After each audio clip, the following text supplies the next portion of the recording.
थोड़े दिन बचे हैं चुनाव में, किस तरीके की? तो चुनाव में बिल्कुल परवान पर है चुनाव।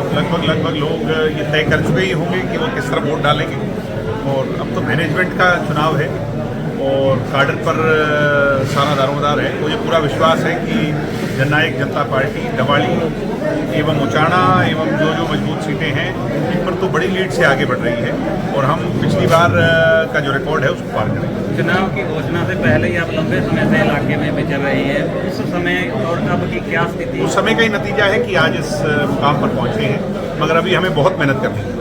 मुझे कोई कह रहा था कि आपके चैलेंजेस क्या हैं, मैंने कहा चैलेंजेस यही हैं कि सुबह उठो और रात तक जब तक जाग सको मेहनत मेहनत और मेहनत। हम अपनी मेहनत लगन अपने प्रयास में कामयाब होंगे। हमारे कार्यकर्ता ने जो दृढ़ संकल्प लेकर के राजनीतिक परिदृश्य को बदलने का काम किया है वो काबिल तारीफ है। अब मुझे उम्मीद है कि वो अपने वोटर को बूथ तक ले जाने में कामयाब होगा और हम रिकॉर्ड मतों से जीतेंगे। तो 1-2 दिन में बड़ी रैली भी हो सकती है। 2 तारीख को बड़ी रैली है जो रणजीत सिंह जी की और हमारी कंबाइंड रैली होगी, जिसमें लगभग 50,000 आदमियों को रैली तक लाने का अनुमान है।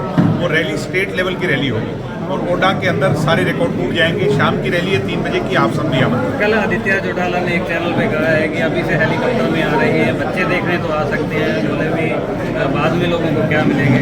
ऐसा है जब कम समय में ज़्यादा इलाका पूरा करना हो तो आदित्य के जो लीडर अभय सिंह चौटाला हैं वो भी हेलीकॉप्टर में ही घूम रहे हैं, वो कोई रेड़ा गाड़ी में नहीं घूम रहे।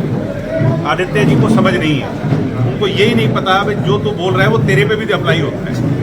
अगर अभय सिंह चौटाला अपने हेलीकॉप्टर के अंदर आदित्य को घुमा के रैली में बिठा के ले जाएं तो क्या उनकी बात झूठ हो जाएगी? सोचने से मतलब बोलने से पहले सोचते ही नहीं, इतने इमेच्योर हैं। इतनी राजनीतिक सिर्फ चेहरा और बातें करने से नहीं होता, थोड़ा यहाँ भी होना चाहिए। वो खाका खाली है। और दूसरा जो केवी सिंह जी हैं उनको भी मैं सलाह दूंगा। वो कह रहे हैं बी टीम है, ये चुनाव क्यों लड़ रही है? अरे तो सिर्फ भूपेंद्र हुड्डा और दीपेंद्र हुड्डा और केवी सिंह और अमित सिंह कोई चुनाव लड़ने का अधिकार है क्या? अगर हम बी टीम हैं तो फिर जींद बाई इलेक्शन के अंदर मेरे को 38,000 वोट पड़ी, बीजेपी को 42,000 वोट पड़ी थी, वो जीते थे। और कांग्रेस के सुरजेवाला जो मेरे बाद उम्मीदवारी में आए थे उनको 21,000 वोट पड़ी थी। अगर मैं ये मानूं कि कांग्रेस बी टीम थी क्योंकि उन्होंने मेरा वोट काटा और मैं इस बात का रोना लगा करके रोता रहूं, लोग मुझ पर हंसेंगे।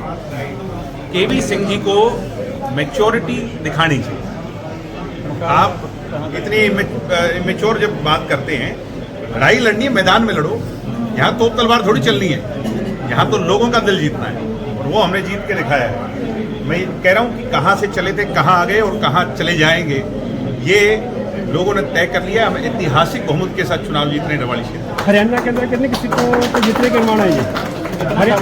कितनी सीटें आ जाएंगी? क्या जी? हरियाणा के अंदर कितनी सीटें आ जाएंगी? नहीं, ये कभी भी पहले नहीं बोलना चाहिए। पिछली बार आप लोग कह रहे थे जेजेपी की 1 आएंगी 2 आएंगी, अब देखो जनता ने आपकी बात को झुठला दिया। तो मैं नहीं बोलना चाहता क्योंकि जनता जो है वो किसी के अहंकार को तोड़ती है। तो जो ये कहता है ना मेरी 75 पार आएगी, उनकी 40 आई थी, अब वो कह रहे हैं हमारी 63 आएगी।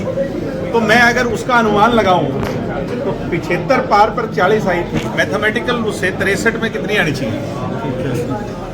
अमित शाह जी कह के गए 63 सीट आएंगी, तो 63 जब 75 में 40 आई तो 63 में कितनी आनी चाहिए? लोग अहंकार को नहीं सहते, लोग अहंकार को तोड़ने का काम करते हैं। हम डवाली की सीट जीतेंगे, 1 वोट से जीतें या 1 लाख से जीतें ये जनता ने तय किया, मगर हम चुनाव जीतेंगे। हम चुनाव जीतने की ओर दिन प्रतिदिन बड़ी गति से, बड़ी तीव्रता से अग्रसर हैं। लोगों का प्यार, लोगों का स्नेह हमारे मुकाबले में किसे मान रही है? मुकाबले में जनता ने तय करना है कौन होगा कौन। खड़ंदा साहब आपके दादाजी सरदार रणजीत सिंह चौधरी साहब आके गए ने, प्रचार करके गए ने, कल 2 बार आ चुके हैं। कहाँ कितना रिस्पॉन्स मिलने जा रहा है? नहीं कहा वो आए सी बड़ा अच्छा रिस्पॉन्स है, उन्होंने बड़ा पुराना इतने हल्का रहा है तो उन्होंने असर है, प्रभाव है, उन्होंने वर्कर है। तो सारे वर्कर ਜਿਹੜੇ ਪੁਰਾਣੇ ਸੀ ਸਾਰੇ ਲਗਭਗ ਜੁੜ ਗਏ ਨੇ ਤੇ ਕੁਝ ਇੱਕਾ ਦੁੱਕਾ ਪਰਿਵਾਰ ਇਧਰ ਉਧਰ ਨੇ ਉਹ ਵੀ ਸਾਰੇ ਜੇਜੇਪੀ ਨਾਲ ਇੱਥੇ ਸਪੋਰਟ ਕਰਨਗੇ ਤੇ ਅਸੀਂ ਜੇਜੇਪੀ ਦਾ ਇੱਕ ਵਰਕਰ ਰਾਣੀਏ ਹਲਕੇ ਵਿੱਚ ਝੋਈ ਰਣਜੀਤ ਸਿੰਘ ਜੀ ਦਾ ਸਮਰਥਕ ਬਣ ਕਰਕੇ ਉਹਨਾਂ ਦਾ ਝੰਡਾ ਚੁੱਕੂਗਾ ਤੇ ਮਜ਼ਬੂਤੀ ਨਾਲ ਉਹਨਾਂ ਨੂੰ ਜਿਤਾਉਣ ਦਾ ਕੰਮ ਕਰਾਂਗੇ।